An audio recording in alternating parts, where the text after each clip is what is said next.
بسم اللہ الرحمن الرحیم الحمد للہ رب العالمین والعاقبۃ للمتقین والصلاة والسلام علی سید الرسل وخاتم النبیین وآلہ واصحابہ اجمعین، اما بعد۔ پارہ 18 اس وقت ہمارے سامنے ہے، اور اس میں دو تو مکمل صورتیں ہیں، سورۃ المؤمنون اور اس کے بعد سورہ النور، اور تیسری صورت کے سورہ الفرقان کے ابتدائی 2 رکوع ہیں۔ سورہ مؤمنون کے شروع میں اللہ تعالیٰ نے، چونکہ نام بھی مؤمنون ہے تو اس میں الفاظ بھی پہلی آیت کے یہی ہیں، اور اسی سے اس کا نام سورہ مؤمنون پڑا ہے۔ قد افلح المؤمنون، تو یہاں مومنوں کی 7 صفات بیان ہوئی ہیں۔ کون ہے مومن؟ سب سے پہلی بات یہ کہ جو نمازوں میں خشوع کرتے ہیں، اللہ تعالیٰ کے آگے دب جاتے ہیں، کیونکہ اگر نمازوں میں اگر بندے میں خشوع ہو نا، نماز کا خشوع وہ نماز کے دوران شروع نہیں ہوتا۔ ایک بڑی خاص بات یاد رکھیں، جو نماز میں اللہ نے کہا ہے کہ مومن وہ ہیں جو اپنی نمازوں میں اللہ کے آگے دبتے ہیں، ان کے دلوں میں خشوع پیدا ہوتا ہے، تو وہ ٹھیک ہے۔ اگر پہلے نہیں ہے تو بعض اوقات تو اچانک بھی اللہ تعالیٰ نماز کے دوران بندے کا، مومن کا دل اپنی طرف مائل کر سکتا ہے، نرم کر سکتا ہے، اس میں خوف طاری ہو سکتا ہے۔ پہلے سے اس کی نیت میں یا حاشیہ خیال میں ایسا نہیں ہوتا، لیکن اگر ہم چاہتے ہیں کہ ہمارے اندر نماز کے دوران خشوع رہے، پہلے سے اس کی تیاری کریں، تو اس کے لیے گھر سے چلنے کے وقت ہی کیفیت طاری ہو جانی چاہیے۔ بندہ گھر سے پہلے باوضو گھر سے ہی ہو جائے، کیونکہ باوضو ہو کر چلیں گے تو ایک ایک قدم کے بدلے میں اس کو 10 نیکیاں ملیں گی، اس کے گناہ معاف ہوں گے، اس کے درجے بلند ہوں گے گھر سے وضو کرنے کے بدلے میں۔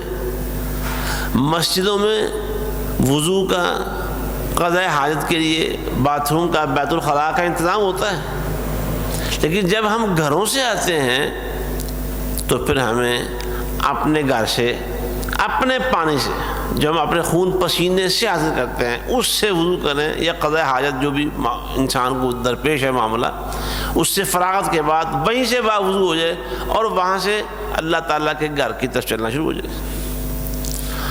اور حضرت علی رضی اللہ تعالیٰ عنہ کے بارے میں ایک کتاب دواء القلوب میں یہ بات لکھی، میں نے پڑھی کہ بازار میں جب وہ خلیفہ تھے، جب وہ امیر المؤمنین تھے، کسی شخص کو ملے، اس نے دیکھا کہ بیمار لگ رہے ہیں، چہرہ اترا ہوا ہے، رنگ زرد پڑا ہوا ہے۔ اس کو اچانک یہ حالت دیکھ کے نا تو بڑا تعجب ہوا، اور عرض کی، امیر المؤمنین کیا بات ہے، خیریت ہے؟ آپ بیمار ہیں، لگ رہا ہے بیمار ہے، کیا معاملہ ہے؟ تو فرمایا کہ تم نے اذان نہیں سنی؟ کیا تمہیں معلوم نہیں کہ میں کس کی عدالت میں اور کس کے دربار میں پیش ہونے کے لیے گیا ہوں؟ یہ اذان ہو چکی ہے، اللہ کی عدالت میں پیش ہو رہے ہیں، اور اس کے سامنے مجرم بن کے پیش ہونا ہے، اپنے گناہ اس کے سامنے پیش کرنے ہیں، اس بات سے ڈر لگ رہا ہے۔ اور ظاہر ہے جب کوئی بندہ یہ سمجھ رہا ہو کہ میں مجرم ہوں اور عدالت میں پیش ہو رہا ہوں، ہاتھ کڑی لگی ہوئی ہے مجھے، اور عدالت میں یہ عدالت سے میرے متعلق کسی بھی قسم کا فیصلہ صادر ہو سکتا ہے، اگر یہ بات دل میں بیٹھی ہو تو بندے کی کیفیت کیا ہوگی؟ وہ آج کل کی دنیا کی عدالتیں جو رشوت پہ چلتی ہیں، وہاں تو لوگ ججوں کو خرید لیتے ہیں پہلے سے، اور وہ بڑے اطمینان سے بے فکر ہو کے عدالتوں میں پیش ہوتے ہیں، پرواہ کوئی نہیں۔ لیکن جب پتہ ہو کہ عدالت انصاف والی ہے، رشوت نہیں چلتی، حقائق پر فیصلہ ہوگا، اور یقیناً اللہ کی عدالت سے بڑھ کر انصاف کہاں ہو سکتا ہے، تو پھر بندہ بے فکر ہو کر ہی جائے گا۔ بلکہ قرآن میں سورہ بقرہ میں اللہ تعالیٰ نے بیت اللہ میں داخل ہونے کے حوالے سے ایک کیفیت بتائی ہے، ما کان لہم ان یدخلوها الا خائفین، ان کے لائق یہی ہے کہ اللہ تعالیٰ کے گھر میں داخل ہوں تو ڈرتے ہوئے داخل ہوں، ڈرتے ہوئے خوف طاری ہو۔ یہ مومن کی یہ مسجد جا رہا ہو دوستوں کے ساتھ، اپنے دفتر سے، اپنی فیکٹری سے، یا جہاں بھی کوئی کام کر رہا ہے اس سے اٹھ کے جا رہا ہے، تو اس کی کیفیت بدل جانی چاہیے۔ وہ ہنسی مذاق کرتے کرتے، باتوں کے چٹخارے بھرتے بھرتے مسجد میں داخل ہو اور اسی ہنسی مذاق کے انداز میں آ کے وضو شروع کر دے، نہیں، یہ ایک مومن کے لائق نہیں ہے۔ مومن کے لائق کیا ہے؟ الذین ہم فی صلاتہم خاشعون، کہ وہ نمازوں میں اللہ کے آگے خشوع پیدا کریں۔ یہ جو وضو کرتے ہیں، حدیث میں آتا ہے نا، وضو کرتے ہیں تو وضو کرنے سے اعضاء کے، ہاتھوں کے، چہرے کے، آنکھوں کے، یہ سارے گناہ دھل جاتے ہیں۔ بندہ محسوس کرے کہ گناہوں کی میل کچھ، جیسے صابن سے اگر آپ ہاتھ دھو رہے ہیں تو ہاتھ صاف ہوں گے نا، یہ جسمانی میل، مادی میل اتر رہی ہے، ذرا روحانی میل کا خود تصور کر لیا کریں کہ اللہ تعالیٰ کے حکم سے روحانی میل بھی صاف ہو رہی ہے، پاک صاف ہوں گے، اللہ کے آگے پیش ہو گئے۔ یعنی ظاہری آلودگی سے اللہ نے پاک کر دیا ہے، اور ظاہری آلودگی کے ختم ہونے پر دعا کیا پڑی ہے؟ پتہ ہے دعا کیا ہے وضو کی؟ اللہم اجعلنی من التوابین واجعلنی من المتطہرین، اے اللہ مجھے بہت زیادہ توبہ کرنے والوں میں شامل کر دے، اور مجھے بہت ہی زیادہ پاک صاف رہنے والوں میں بنا دے۔ یعنی ظاہری پاکیزگی تو میں نے حاصل کر لی ہے یا اللہ، اب تو میری باطنی پاکیزگی کا بھی بندوبست کر دے۔ جب بندے کا حال یہ ہو، کیفیت یہ ہو، تو کیا خیال ہے اس میں خشوع آئے گا کہ نہیں آئے گا؟ اللہ کا خوف طاری ہوگا دل پر کہ نہیں ہوگا؟ کوئی رنگ چڑھے گا یا نہیں چڑھے گا؟ پھر آتے اور جاتے ہوئے بندے کی کیفیت ہی ہوگی، اور یہ ہے وہ بات جس کو اللہ تعالیٰ نے فرمایا الذین ہم فی صلاتہم خاشعون۔ اس کے علاوہ 6 اور اوصاف بیان کیے جن میں بیہودہ، ہر بے مقصد اور بیکار بات سے بچنا۔ اور حدیث کیا ہے؟ پیارے پیغمبر صلی اللہ علیہ وسلم کا ارشاد گرامی کیا ہے؟ من حسن اسلام المرء ترکہ ما لا یعنیہ، بندے کا بہترین اسلام یہ ہے، اسلام کی بہترین حالت اور کیفیت یہ ہے کہ بندہ اپنی زندگی سے ہر بیکار، بے فائدہ اور لا یعنی باتوں کو، چیزوں کو، کاموں کو نکال دیں۔ کوئی گفتگو لا یعنی ہے، نکال دیں۔ کوئی کام لا یعنی ہے، نکال دیں۔ کوئی الغرض جو بھی لا یعنی چیز، بات ہو سکتی ہے، کوئی کیفیت ہو سکتی ہے، بندہ اس سے بچے،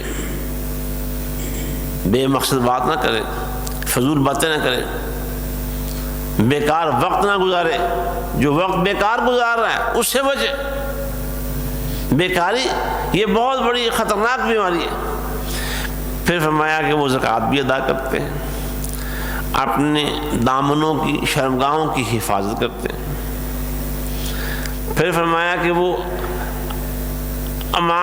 جو امانتیں ان کے پاس ہوں اور جو عہد اور ذمہ داری ان کو دی جائیں، وہ ان کی بڑی حفاظت کرتے ہیں، اس پہ پہرا دیتے ہیں۔ کوئی امانت ان کے پاس آ جائے یا ان کو کوئی ذمہ داری مل جائے بڑی، وہ ذمہ داری کا لحاظ تو انہیں سونے نہیں دیتا، چین نہیں لینے دیتا۔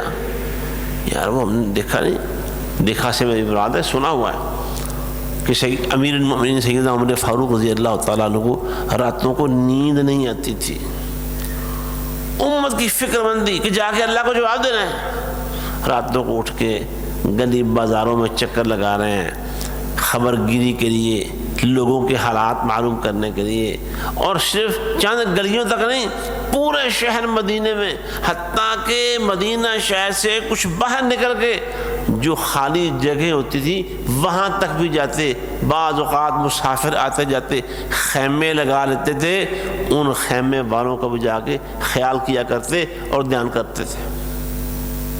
کیوں؟ ذمہ داری ہے، نیند نہیں آ رہی۔ پھر فرمایا کہ وہ اپنی نمازوں پر بھی پہرا دیتے ہیں، وقت کے لحاظ سے نمازوں پر پہرا۔ وقت، نماز کیا ہے؟ نماز بندے میں تبدیلی پیدا کرتی ہے، نماز بندے کو بندہ بنا دیتی ہے، انسان بن جاتا ہے۔ ہم عام طور پر غصے کی حالت میں کئی دفعہ کہہ دیتے ہیں اور انسان بنو بھی، اور بندہ بنا۔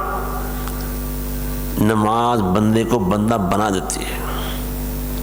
اللہ ہمیں بھی نماز سے ایک ایسا تعلق دے دے کہ ہم بندے بن جائیں۔ کس کے بندے؟ اللہ کے بندے، ہم انسان بن جائیں۔ تو پھر آگے اللہ تعالیٰ نے سرٹیفکیٹ جاری کیا ہے، سند جاری کی ہے۔ فرمایا اولئک ھم الوارثون، اصل مالک تو اب یہ ہیں، مالک اصل جاگیر والے تو یہ ہیں۔ اچھا، کیا جاگیر آ گئی، کیا وراثت آ گئی ان کے پاس؟ الذین یرثون الفردوس، ان کو اللہ جنت الفردوس کا مالک بنا دے گا۔ یا زبانی باتیں کرنا، تمنائیں کرنا، خواہشیں کرنا، ہاتھ اٹھا یا اللہ جنت الفردوس دے دے، لیکن کچھ کرنا بھی تو انسان کی ذمہ داری ہے نا، کچھ پلے کرتوت تو بھی تو ہونی چاہیے نا۔ اس کے بعد آگے ہر سطر، ہر آیت، ہر لائن وہ ہمیں دعوت فکر دے رہی ہے۔ بہت آگے بڑھتے سورہ نور شروع ہے۔ سورہ نور کے شروع میں اللہ تعالی نے وہ معاشرے میں جو لوگ خرابی ڈالتے ہیں، برائیاں کرتے ہیں، بد کردار لوگ ہیں یا بد کردار نہیں ہیں، بد کرداری کے الزام لگاتے ہیں لوگوں پر۔ یہ کئی لوگ ہیں جو اپنی بیویوں پر ایسے الزام لگا دیتے ہیں، اور یہ سارے مسائل اللہ تعالیٰ نے ان کی سزائیں بیان کی ہیں۔ اچھا، بد کردار لوگوں کی سزا جو اللہ نے مقرر کی ہے نا، وہ سزا نافذ کرنے کے حوالے سے نا اللہ تعالیٰ نے ایک بڑی کمال بات فرمائی ہے۔ ہوتا پتا کہ آج کل یہ میرا ذاتی مشاہدہ ہے، حالانکہ ہمارے پاس سزا تو ہوتی نہیں نا کہ ہم کسی کو سزا دیں، زبانی کوئی ناراضگی اور سازش ہی ہے نا۔ شادی پہ گئے، وہاں بڑی عجیب صورتحال، مثلا ایک شادی کی بات کر رہا ہوں تو میں ذرا اس پہ سخت سست بولنے لگ گیا، یہ تو عجیب آدمی ہے، آپ لوگوں کو حیا نہیں آتی، قرآن ہم سے پڑھوا رہے ہیں، نکاح کے موقع پر آیتیں پڑھ رہے ہیں، اور خود کیا یہ غل کا پاڑا مچا رہے ہیں۔ وہ سیپریشن بھی مردوں عورتوں کی الگ الگ کی ہوئی، بیٹھے الگ الگ ہے، لیکن پھر اچانک پتہ نہیں کیا ہوا، بجلی بند ہو گئی، سارے بندے بیٹھے، یار کمال، جنریٹر بھی نہیں۔ پر وہ پتہ چلا کہ یہ بجلی خود بند کی گئی تھی، پروگرام کا حصہ تھا، یہ پری پلان تھا، اور اس بجلی کی بند ہونے کے بہانے اور کئی اللہ کی نافرمانی ہونی تھی۔ مجھے جب یہ پتہ چلا تو میں وہاں سے کھڑا ہو گیا، بولنے لگ گیا، ناراض ہو گیا، تو شرم آنی چاہیے۔ میرے رشتہ دار تھے، میں نے اب وہ جو وہاں غل بڑا ہو رہا تھا، اللہ اور اس کے رسول کی نافرمانی کا پروگرام پردے کے پیچھے چل رہا تھا نا، اس کو جا کے روکنے کی بجائے نا مجھے 10 بندے روک رہے، چلو چھڈو بول صاحب بھائیان چھڈو، اور جو کوئی گل او یہ انجین، میں یار تم عجیب بات ہے، اس کام کو جا کے روکنے کے لیے تم زور بالکل نہیں لگا رہے اور مجھے اس کے خلاف بات کرنے سے منع کر رہے ہو۔ بس یہی بات اللہ نے یہاں فرمائی ہے، اللہ نے جو سزا مقرر کی ہے نا، اس سزا کو نافذ کرنے میں دلوں میں نرمی نہیں چاہیے۔ او چلو چھوڑ لو جی، بندہ جو ہے غلطی ہو ہی جاتی ہے جی، جو پھر کیا ہو، نا اس کا مطلب ہے کہ تم بھی بد کردار ہو۔ اور جس اللہ کے بندے ہیں، جس نے بد کرداری کی سزا متعین کی ہے، کیا تمہارے اندر اس اللہ سے زیادہ رحم ہے؟ تمہیں ان بندوں سے اللہ سے زیادہ پیار ہے؟ وہ رسول اللہ صلی اللہ میرا سیدہ عائشہ رضی اللہ تعالیٰ عنہا سے مروی حدیث ہے کہ نبی علیہ السلام نے زندگی میں کسی شخص سے اپنی ذات کے لیے انتقام نہیں لیا، لیکن جب اللہ تعالیٰ کی کوئی حد آتی تھی اس کو نافذ کرنے میں آپ میں اتنی شدت اور سخت غصہ ہوتا کہ کوئی آپ کے غصے کا اور آپ کی شدت کا سامنا نہیں کر سکتا۔ بات اللہ کی، حکم اللہ کا، اور بندہ وہاں نرم پڑ گیا، چلو یار کوئی بات نہیں۔ عجیب بات ہے، یہ عجیب سوچ ہے۔ اگر اللہ کے لیے محبت ہے، اللہ کے ساتھ محبت ہے، اللہ کے دین سے محبت ہے، قرآن سے محبت ہے، سنت سے محبت ہے، قانون سے محبت ہے، تو پھر بات ایک مومن اللہ اور اس کے رسول کی کرے گا، وہ چاچے مامے کی بات نہیں کرے گا۔ وہ یہ نہیں کہے گا چلو جان دو جی، یہ بالکل جھوٹی بات اور شیطانی بات ہے۔ وہ بندہ شیطان ہے جو اللہ اور اس کے رسول کی بات کے موقع پر کیا ہوئے چلو جان دو جی۔ یہاں یہی بات فرمائی ہے، فرمایا اللہ تعالیٰ نے وَلَا تَأْخُذْكُمْ بِهِمَا رَأْفَةٌ، جو بد کردار مرد اور عورت ہیں ان پر اللہ کا حکم نافذ کرنے میں تمہارے دل میں کوئی نرمی نہیں آنی چاہیے۔ اور آگے ساتھ بتایا اگر تم اللہ اور قیامت کے دن پر ایمان رکھتے ہو، اگر نرمی آ گئی اس کا مطلب ہے کہ بندے کے دل میں اللہ اور اس کے رسول پہ ایمان نہیں ہے۔ اچھا بات آگے ایک اور بڑا اہم مسئلہ، یہ غلاموں کو آزاد کرنے کے معاملے میں ایک شریعت کا مسئلہ ہے مکاتبت کرنا ان سے۔ غلام سے ایک تحریری معاہدہ کر لینا، مثلا تمہاری قیمت ہے 5 لاکھ روپے، مثلا تو طے آ گیا بھی اب تم نے ہر مہینے نا اپنی قیمت 5 لاکھ میں سے ادا کرنا ہے۔ ایک سال میں 1 لاکھ ہو گیا، دوسرے سال میں 2 لاکھ ہو گیا مثلا، اور 5 سال کے بعد تم آزاد ہو جاؤ گے، یا 1 سال میں تم اتنی قسطیں دو گے آزاد ہو جاؤ گے۔ اب یہ فرمایا یہ کر لو، معاہدہ کر لو، لیکن معاہدہ کرنے کے بعد نا فرمایا کہ جو انہوں نے اپنی قیمت دینے کا معاہدہ لکھا ہے نا اس کی ادائیگی میں ان کی مدد کرو، ان کو مال دو، اور وہ جو مال دینا ہے نا اس کے بارے میں جملہ پتہ ہے قرآن کا بڑا قرآن کا ہر جملہ ہی شاندار ہے، ہر بات ہی لاجواب ہے بھائی طارق صاحب، قرآن کی ہر بات ہی لاجواب ہے۔ وَآتُوهُم مِّن مَّالِ اللَّهِ الَّذِي آتَاكُمْ، تم ان کو اس مال میں سے دو، اللہ کے اس مال میں سے، مال نہیں، تم انہیں اللہ کے اس مال میں سے دو۔ کون سا مال؟ جو اللہ نے تمہیں دیا ہوا ہے۔ تو مال کس کا ہوا؟ قرآن میں ویسے ہر جگہ آتا ہے نا خرچ کرتے ہیں اس میں سے جو ہم نے انہیں دے رکھا ہے، جو اللہ نے ان کو دے رکھا ہے۔ یہاں یہ فرمایا کہ اللہ کے مال میں سے دو ان کو جو اللہ نے تمہیں دیا ہوا ہے۔ جب بندہ سمجھے نا مال میرا ہے ہی نہیں، وہ ایک بندہ ایک غلے کے بہت بڑے ڈھیر کے پاس بیٹھا ہوا تھا، تو کسی نے گزرتے ہوئے نے پوچھا یار یہ کس کا مال ہے؟ سوال تو بڑا اچانک تھا۔ بیٹھے ہوئے شخص نے کہا للہ فی یدی، مال اللہ کا ہے میرے کنٹرول میں ہے۔ آج جو لوگ دیتے نہیں نا وہ بات سمجھتے کہ میرا مال ہے یار، تمہارا کیسے ہو گیا؟ مال تو اللہ، تم بھی اللہ کے ہو، تمہاری زمینیں بھی اللہ کی ہیں، ہر چیز اللہ کی ہے۔ بس آج نا یہ بہت بڑا فتنہ ہو گیا، ہر بندہ سمجھتا ہے میرا مال، اور اللہ کی راہ میں خرچ کرتے ہوئے وہ بڑے نخرے کرتا ہے اور بڑا ڈھیلا پڑ جاتا ہے، شیطان اس کو بالکل سستی ڈال دیتا ہے۔ تو مال اللہ کا ہے۔ اس کے بعد ایمان اور نفاق کا فرق بتانے کے لیے بتایا، مومن کے سامنے اللہ اور اس کے رسول کی بات آتی ہے نا تو مومنوں کا حال یہ ہوتا ہے وہ جانے تک لگا دیتے ہیں۔ منافق 100 بہانے اس کے پاس، وہ پوچھتا ہے یار ایسا ہے مطلب نہ ہوئے یار، اور دھیان نہ پڑھنا سیکھتا ہے مطلب نہ ہوئے، وہ اپنی کوئی نہ بات نکالتا رہتا ہے۔ لیکن مومن وہ کیا، وہ کہا ہے کہ مصور کھینچ وہ نقشہ جس میں یہ صفائی ہو، ادھر فرمانے پیغمبر ہو ادھر گردن کٹائی ہو۔ میں نے یہ تصرف کیا، ویسے شاعر نے کہا ہے ادھر گردن جھکائی ہو، لیکن جب مومن ہوتا ہے نا وہ جھکانے کے بعد اگر کٹانے کی نوبت بھی آ جانا تو کہنا کٹ دو یار، لا دو کوئی گانے سے. پتہ نہیں آج ہم بھی کیسے بولیں، عجیب ہماری کیفیت ہے. اچھا، اس کے بعد اللہ تعالیٰ نے ایمان والوں سے اور عمل صالح والوں سے ایک وعدہ کیا ہے، اور وہ وعدہ پورا ہو چکا ہے دنیا میں کہ اللہ ان کو زمین کی خلافتیں حکومتیں دے گا. صحابہ سے وہ وعدہ پورا ہو چکا ہے.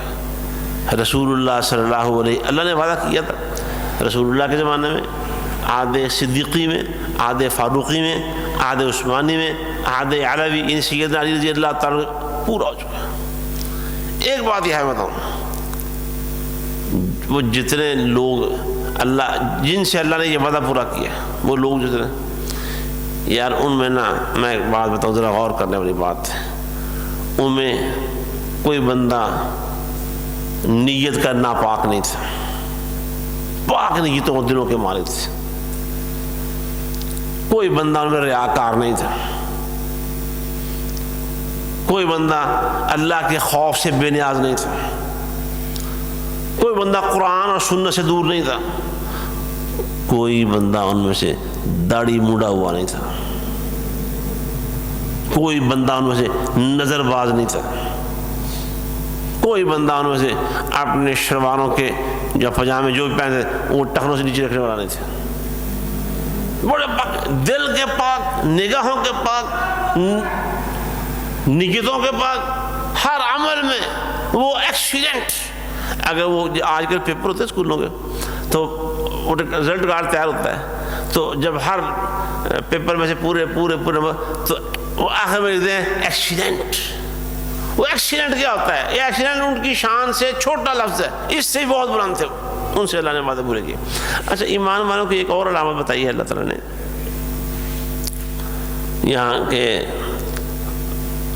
جب اللہ کے رسول صلی اللہ علیہ وسلم کے ساتھ کسی اجتماعی کام پہ ہوتے ہیں نا، تو وہ چھٹی لیے بغیر نہیں جاتے. چھٹی لے کر جانا، جو آپ کا ذمہ دار ہونا، یہ ایک اسلامی ادب ہے. چھٹی کے بغیر چلے جانا یہ قرآنی اور حدیثی ادب کے بالکل خلاف ہے. جو بھی آپ کا ذمہ دار ہے آپ اس کو بتائیں کہ یہ مسئلہ ہے. تو نبی علیہ السلام کو اللہ نے فرمایا جس کو چاہو چھٹی دے دو، نہ چاہو تو نہ دو. ایسے ہی جو بھی ذمہ دار ہے اس سے چھٹی لیں. اگر اس نے چھٹی نہیں دی تو بندہ کہو یار میں کو غلام ہے تھا، میں نے مول خریدے، میں چلے جاؤں، ٹھیک ہے، کھاوے کھانا سے. اس طرح کی باتیں یہ اسلامی ادب کے خلاف ہے. چھٹی پہلے مانگیں، چھٹی ملے تو جاؤ، نہیں ملے تو پھر کام پہ لگ جائے. کیونکہ وہ جو ذمہ دار ہے اس کو پتہ ہے کیا ہمارے یہاں ڈیوٹی کی اس وقت کیفیت نوعیت کیا ہے اور چھٹی کا معاملہ کیا ہے. تو یہ اسلامی ادب ہے. ہم اسی پر اکتفا کرتے ہیں. آگے سورہ فرقان شروع ہو رہی ہے. وقت آپ کا کافی نہیں ہے، ویسے تو وقت زیادہ نہیں ہے لیکن رات کا وقت بہت ہو چکا ہے اور باتیں چند ایک ہی ویسے تو کی ہیں. میں نے عرض کیا کہ کافی ساری باتیں ہیں، تو اس میں سے وہ مشتے نمونہ آز خروار ہے جس طرح کہتے ہیں نا، وہ دیکھ کے ایک دو دانے ہی چکھنے ہوتے ہیں. یہ دو چار دانے ہی سامنے پیش کیے ہیں. تو اللہ تعالیٰ قرآن سے ہمارا سینہ کھول دے، قرآن سے محبت دے اور قرآن ہمارے دلوں میں، سینوں میں، زندگیوں میں اتار دے. وآخر دعوانا الحمد للہ رب العالمین. یہ دعا بیماروں کے لیے پھر کر دیں. بھائی محمد امین صاحب وہ بتایا گیا ہے کہ اہلیہ کی طبیعت بہت خراب ساری رات رہی، تو دعا کریں اللہ تعالیٰ سب کو شفا عطا فرمائے. یا بدیع السماوات والارض یا ذا الجلال والاکرام یا رب لك الحمد كما ينبغي لجلال وجهك ولعظيم سلطانك. اللهم صل على محمد وعلى آل محمد كما صليت على إبراهيم وعلى آل إبراهيم إنك حميد مجيد. اللهم بارك على محمد وعلى آل محمد كما باركت على إبراهيم وعلى آل إبراهيم إنك حميد مجيد. ربنا ظلمنا أنفسنا وإن لم تغفر لنا وترحمنا لنكونن من الخاسرين. اللهم اغفر لنا ولجميع المسلمين والمسلمات والمؤمنين والمؤمنات الأحياء منهم والأموات. أذهب البأس رب الناس واشف أنت الشافي لا شفاء إلا شفاؤك شفاء لا يغادر سقما. اللهم اشفنا واشف جميع مرضانا ومرضى المسلمين.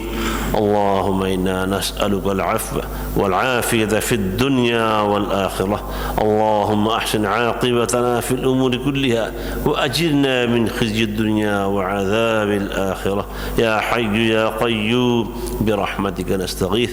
اللهم رحمتك نرجو فلا تكلنا إلى أنفسنا طرفة عين وأصلح لنا شأننا كله. لا إله إلا أنت. الله ربنا لا نشرك به شيئا.